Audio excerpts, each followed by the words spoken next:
Today we are going to repair a channel on a channel set ring.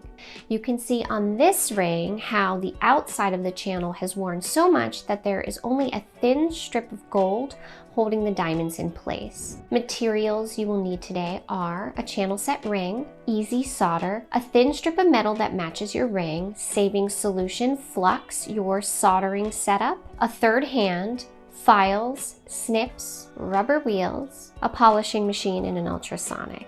I will look through my scraps of 14 karat yellow gold to find a piece that will fit into the channel. I will first flow some solder onto the strip of gold that I'm adding to the ring, then I will pickle it. I will use a neutral flame for this job. Channel repair isn't uncommon, and this type of repair is a simple procedure with the right steps in place.